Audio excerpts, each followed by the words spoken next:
Welcome to the channel viewers. Dr. JWA, theologist since 1994. Like and subscribe to help the channel, comment to educate me, and share the video to help somebody else. The Word Become Flesh, episode 5.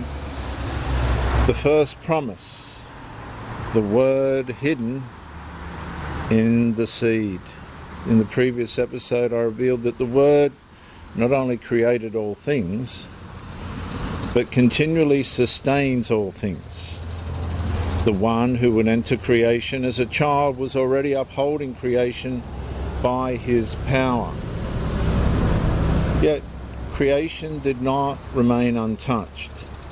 Sin entered the world, and immediately the story of redemption began. The first prophecy does not appear in a palace, viewers. It does not arrive through a prophet. It's not spoken to a king. It emerges in the wreckage of human rebellion.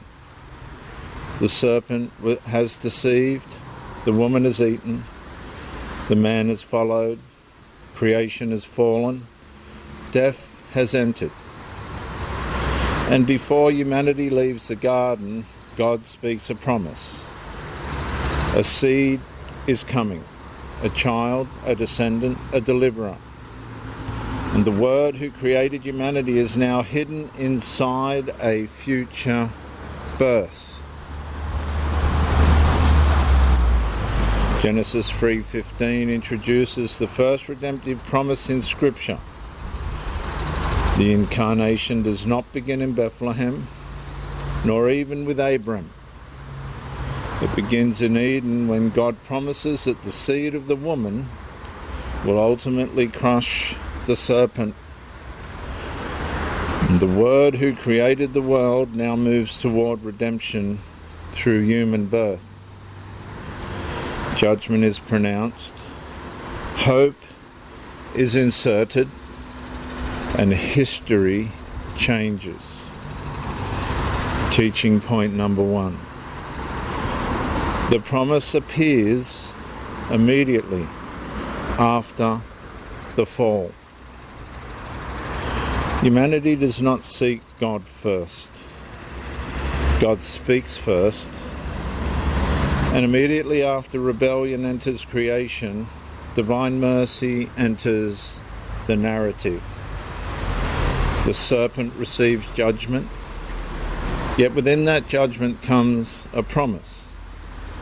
The conflict will continue.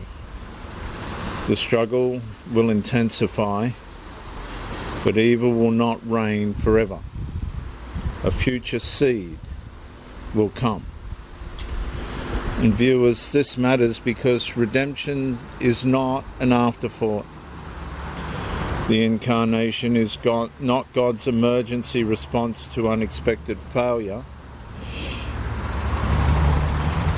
Before humanity leaves Eden, God is already revealing the path towards restoration.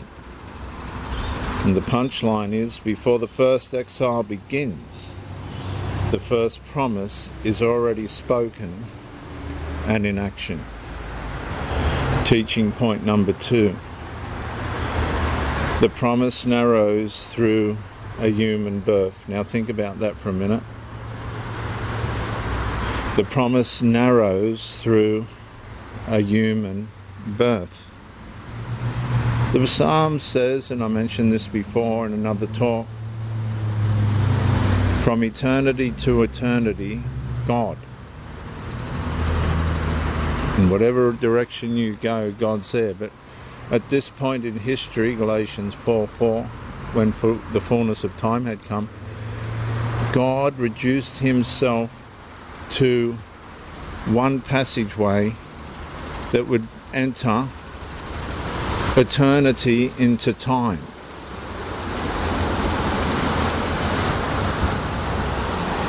Not through an army, not through philosophy, not through political power, through birth. Deliverer, the deliverer, will enter the human condition. The serpent brought destruction through temptation. The promised seed will bring victory through obedience. And this is the first glimpse of Incarnation theology. The coming Redeemer will not merely help humanity from a distance, he will enter humanity himself. And the punchline is, viewers, God answers the fall not with distance, but with personal arrival. The Word become flesh. Teaching point number 3. The Word becomes hidden within history. You're getting a glimpse into how powerful God's plan was through all this. You see, he had to leave eternity and put himself in a position where he would be able to navigate to the cross without being killed. Because all the forces and powers of evil did everything they could to stop this, but they couldn't. But we'll get to that later. After Eden, generations began multiplying, names appear, families grow, nations emerge, and most people see only human history unfolding. But that's not how God saw it. God sees something else.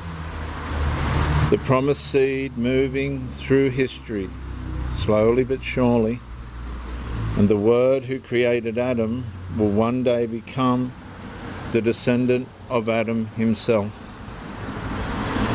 And the promise remains hidden.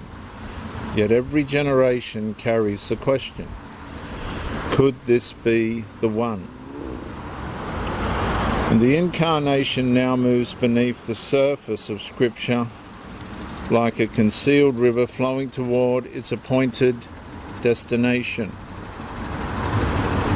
And the punchline is, viewers, the promise may be hidden, but the promise is moving. It was moving toward its destiny. Many people read Genesis 3 and see only judgment.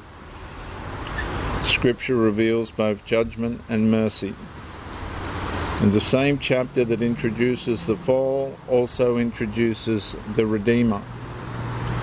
The same chapter that announces death also announces the victory over death. And the Incarnation begins where hope first enters a broken world. The seed promised in Eden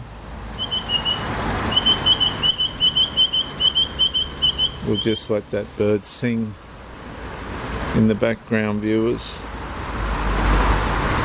The seed promised in Eden will eventually become the child born in Bethlehem. Now let me ask you a question. Have you viewed the fall primarily as the story of humanity's failure, while overlooking that God immediately revealed his intention to redeem? Well, let me ask you to take some action.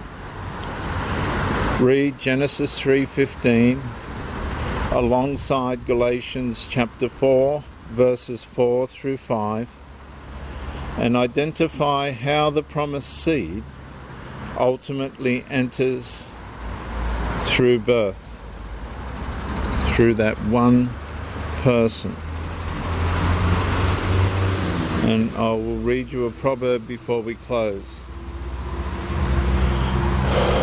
The heart that sees only the curse of Eden may despair. The heart that sees the promised seed discovers that mercy entered the story before humanity left the garden. And in my closing statement, viewers, if the first promise appears immediately after the fall, then the Incarnation is not a late solution to sin. It is the redemptive path God revealed from the beginning. I'm Dr. J.W. Ayub, theologist since 1994. Like and subscribe to help the channel, comment to educate me, and share the video to help somebody else. I'll see you in the next episode. Abraham's line, the word becomes covenant promise.